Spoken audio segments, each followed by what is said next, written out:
Senhor presidente, parece que a sessão de hoje, depois da ordem do dia, transformou-se numa sessão transposição de São Francisco. E muitos dos que, como eu, assistíamos à palavra de Armando Monteiro, de Eduardo Amorim, de tantos que aqui falaram sobre a transposição de São Francisco, muitos que não são do Nordeste talvez não tenham a exata dimensão do alcance do que seja a transposição do São Francisco. A transposição do São Francisco, Vossa Excelência, que é nordestino da Paraíba como eu, do Rio Grande do Norte, sabe que a transposição objetiva trazer a água do Rio São Francisco para pontos nevrálgicos do Nordeste. Não é transpor água de um lugar para o outro, é transpor água de um lugar para onde não pode faltar água. Nesse momento, a sua cidade é a Paraíba, mas a sua cidade do coração é Campina Grande, está ameaçada de falta d'água. A cidade de quantos? 300 mil habitantes? 400 mil habitantes? 400 mil habitantes com 1 milhão no seu entorno somado. Você imagine você abastecer Campina Grande de carro-pipa. Chance zero, nenhuma, é um hecatombe. A transposição do São Francisco, que Vossa Excelência foi lá a Monteiro para assistir a chegada da água, vai possibilitar aqui o grande reservatório Boqueirão da sua cidade receba uma água segura, que vem de longe, vem lá do São Francisco, para abastecer o quê? A aflição de 400 mil pessoas que moram em Campina Grande.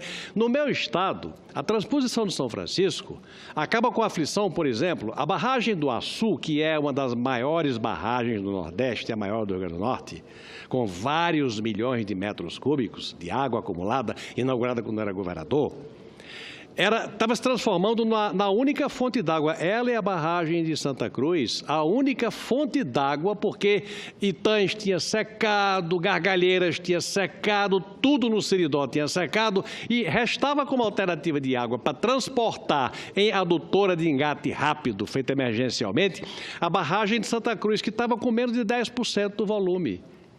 Essa barragem vai ser socorrida pelo eixo norte da transposição do São Francisco.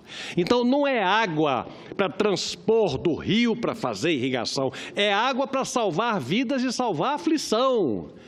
Agora, tudo isso tem um começo. Eu queria aqui falar um pouco sobre o começo dessa história. Não se está falando, senador Benedito de Lira, não adianta querer aqui fazer, a paternidade da transposição é de A, é de B, é de C, coisa nenhuma. A transposição é uma coisa que foi feita no Brasil, como foi feita nos Estados Unidos com a transposição das águas do Rio Colorado. Eu, como governador, estive numa comitiva organizada pelo então ministro Mário Davi Andreasa, presente o hoje deputado federal Zé Reinaldo, que na época era diretor-geral do DNOS, que não existe mais. O coronel Rocha Maia, que era o secretário-geral do ministério que Andreasa dirigia, Ministério do Interior. E os governadores do Nordeste para conhecer os distritos de irrigação. Eu estou falando em 1984. 30 e tantos anos atrás, 33 anos atrás. Para conhecer os distritos de irrigação decorrentes da transposição do Rio Colorado, nos Estados Unidos. Qual era a ideia naquele tempo? Era de transpor as águas de São Francisco, para fazer irrigação e para fazer abastecimento de água seguro para as pessoas.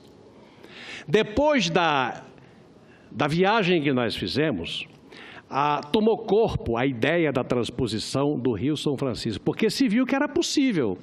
Na transposição do Rio Colorado, muita gente perdeu a vida, porque muita gente abriu mão de água e muita gente ganhou água. E nessa guerra de perde e ganha de água, houve muita bala, muito tiro e muita morte. No Brasil, não teve morte nenhuma. Foi tudo resolvido politicamente e pacificamente. Mas a semente nasceu aí, em 1984, quando Zé Reinaldo era diretor-geral do DNOS e Rocha Maia era o enviado de Mário Davi Andreasa para trazer a semente da ideia para o Brasil.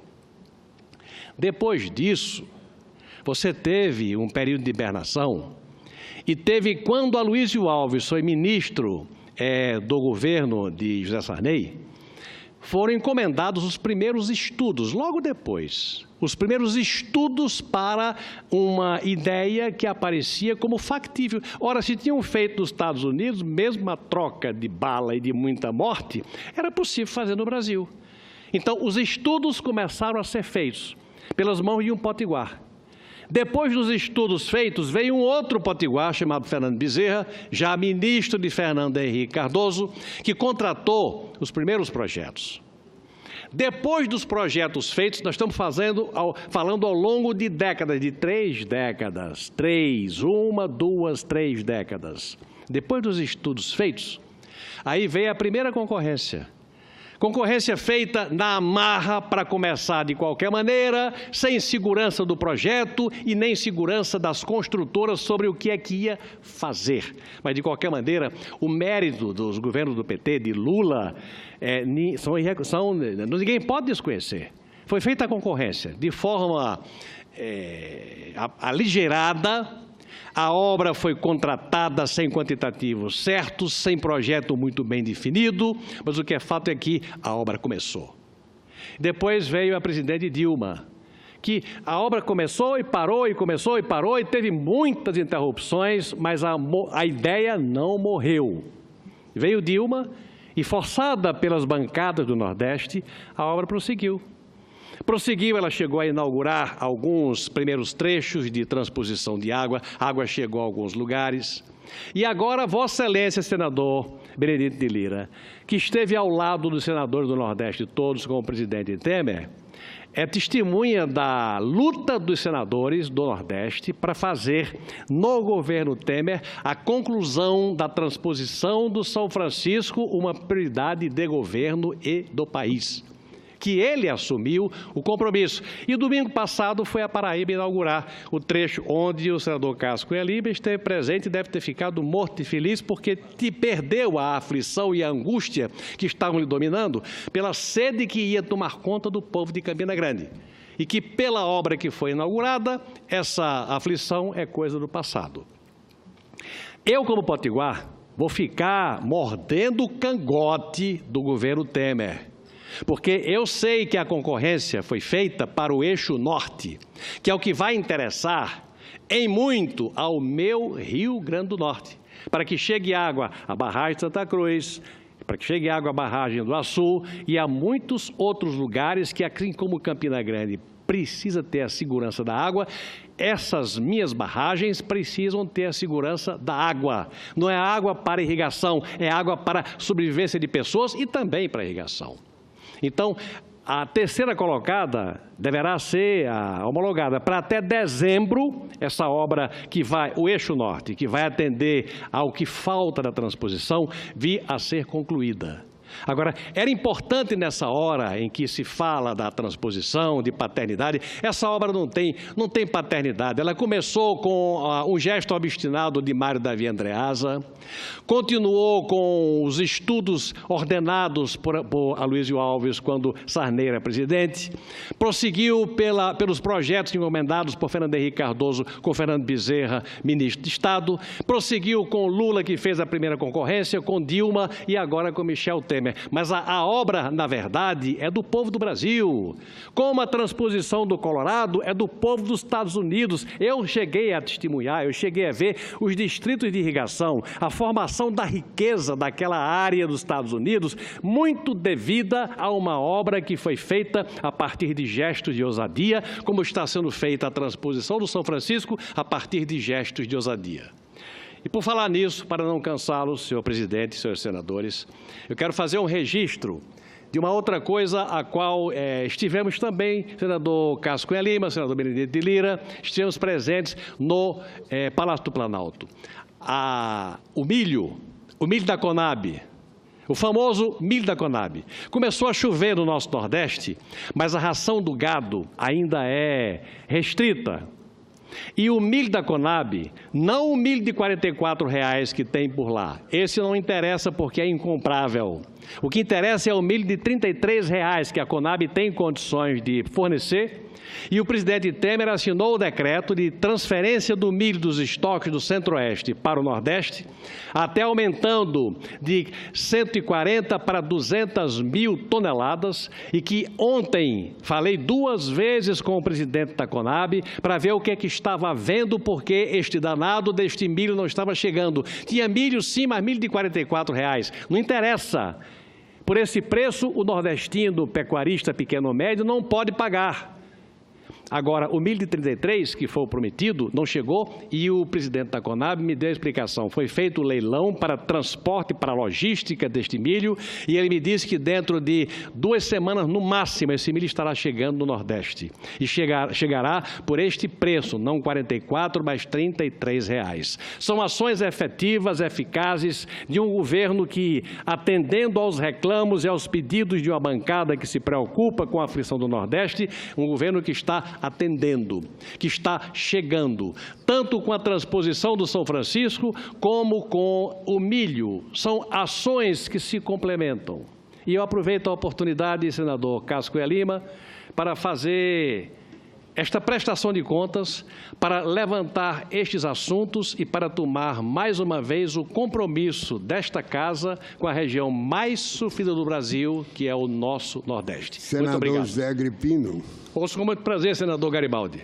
Eu queria trazer a minha solidariedade ao discurso de Vossa Excelência e dizer que a expectativa agora realmente é muito grande que a transposição venha a ter no eixo norte a velocidade devida.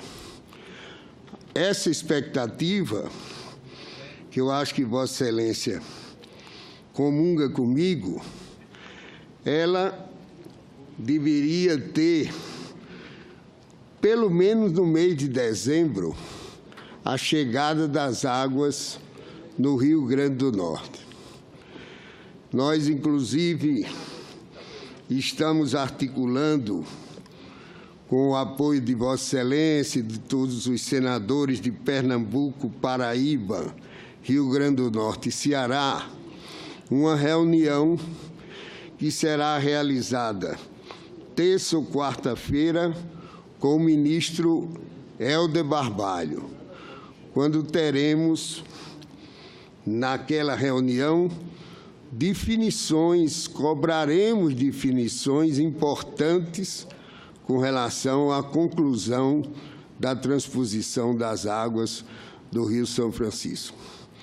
Quanto ao histórico, presidente Cássio Cunha Lima, quanto ao histórico feito pelo senador José Agripino, ele fez absoluta justiça, a começar pelo esforço desenvolvido junto ao presidente Fernando Henrique Cardoso, o ministro Aloysio Alves, no governo de Itamar Franco, concluiu o projeto. Depois do governo Itamar Franco, no governo Fernando Henrique, nós tivemos a participação de outro potiguar, que foi ministro da Integração, o senador Zé Agripino já falou nisso aqui, que foi o senador Fernando Bezerra. E eles tiveram como principais assessores figuras como Rômulo Macedo, como Paulo Varela, como tantos outros que realmente impulsionaram o projeto até chegar numa fase em que o presidente Lula deu início às obras, a presidente Dilma deu continuidade e agora o presidente Michel Temer inaugura a etapa leste do projeto. Eu sei que eu fui repetitivo, senador Zé Agripino, mas essa repetição é o desejo de me associar ao discurso de Vossa Excelência. Obrigado, senador Garibaldi. Vossa Excelência complementa com dados importantes e reafirma aquilo que eu acabei de falar. Dará certo o que é de César. E só um detalhe, O ministro do Interior, Fernando Bezerra, que nos referimos, não é, e poderia até ser, o Fernando Bezerra Coelho, mas não, foi o nosso conterrâneo, Potiguar. Foram 2 potiguares que estiveram muito envolvidos com esse projeto. Aloysio Alves, que é seu tio, já falecido, e Fernando Bezerra, que foi senador, foi seu suplente e foi senador depois eleito, e que, como ministro, teve um papel proeminente na elaboração do projeto e no tocar da ideia da transposição do São Francisco. Eu quero agradecer a Vossa Excelência, senador Cássio Cunha Lima, senador Zé Agripino, e fazer... Sim. Se Vossa Excelência me permite, antes que eu esqueça esse nome, foi o secretário executivo do Ministério da Integração, que também participou para tocar as obras, Bira Rocha, que é um conterrâneo nosso. Tanto Bira Rocha como Rômulo Macedo, como todos citados por Vossa Excelência, são pessoas de muito mérito, são potiguares de grande qualidade e que é dever de justiça fazer o registro da presença deles nessa obra que está se tornando uma realidade importante para a nossa região Nordeste. E, só para concluir, senhor presidente, não tenha dúvida nenhuma de que, vou repetir aqui uma frase do nordestino, vamos ficar mordendo o cangote do governo para que esta obra, que agora tem licitação feita e um ganhador identificado, essa obra tenha a conclusão do eixo norte até dezembro desse ano, para que nós tenhamos em dezembro a alegria que Vossa Excelência teve na sua Campina Grande, nós possamos ter na barragem do Açu e na barragem de Santa Cruz. Muito obrigado.